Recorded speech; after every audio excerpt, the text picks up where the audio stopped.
બે આરોપીની ધરપકડ શું વાક્ય? Detection of crime branch police station Rajkot શહેર ખાતે વિગત 29/3/2026 રોજ એક 316(5) અને 3(5) એટલે કે ગુનાહિત વિશ્વાસઘાત તેમજ જીપીઆઈડી એક્ટ મુજબનો ગુનો દાખલ થયેલ હતો. એમાં ગુનામાં હકીકત એવી હતી કે મિશા ઇન્વેસ્ટમેન્ટ નામની પેઢી જે દુબઈ ખાતે રજિસ્ટર્ડ હતી, એમાં ઇન્વેસ્ટમેન્ટના નામે લોકો પાસેથી પૈસા ભેગા કરવામાં આવેલ હતા અને પછી એને ઊંચો વળતર આપવાની લાલચ આપી પૈસા લઈને આરોપી નાહી ગયા હતા. તો એમાં અમારા પાસે જે ભોગ બનનાર આવ્યા એને 1,74,93,000 રૂપિયા એ પેઢીમાં ઇન્વેસ્ટ કર્યા હતા અને એની બદલામાં એને 26 લાખ વળતર આપ્યો હતો અને પછી આરોપીઓએ પોતાનો ફોન બંધ કરીને ભાગી ગયા હતા.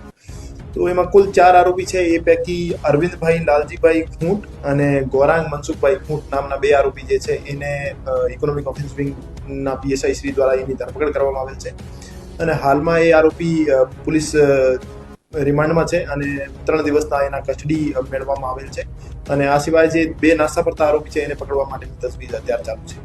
કઈ રીતે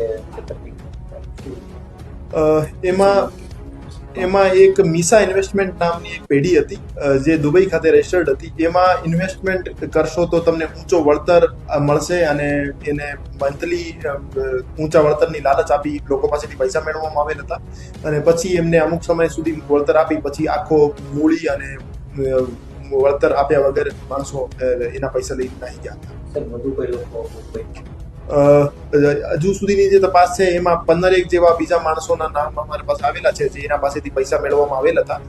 હું તમામ જાહેર જનતાને અપીલ કરવા માંગુ છું કે મિશા ઇન્વેસ્ટમેન્ટ નામની પેઢીના નામે તમારા સાથે પણ કોઈ છેતરપિંડી અથવા ઊંચા વળતરની લાલચ આપી પૈસા મેળવવામાં આવેલ હોય તો આપ તાત્કાલિક રાજકોટ આર્થિક ગુના નિવારણ શાખાનો સંપર્ક કરો અને એમને હું સાહિત્ય તરીકે અમે એડ કરી અને એના આરોપી કડક કાર્યવાહી કરીશું.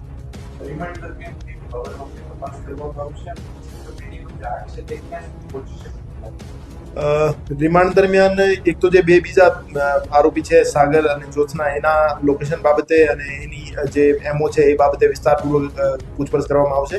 આ સિવાય એ પૈસા જે છે માણસો પાસેથી લઈને એને ક્યાં ઇન્વેસ્ટ કર્યા છે અને કઈ પ્રોપર્ટીઝ એને પોતે લઈ લીધી છે, એ પ્રોપર્ટી ટાંચમાં કેવી રીતે લઈ શકાય, એ તમામ બાબતો બાબતે અમે ઊંડાણપૂર્વક તપાસ કરીશું અને હજુ સુધીનો જે આંકડો છે છેતરપિંડીનો જે 1,74,00,000 જેવું છે અને બીજા માણસો અમારી પાસે ભોગ બનનાર આવશે તો એવો આંકડો વધુ થવાની શક્યતા છે.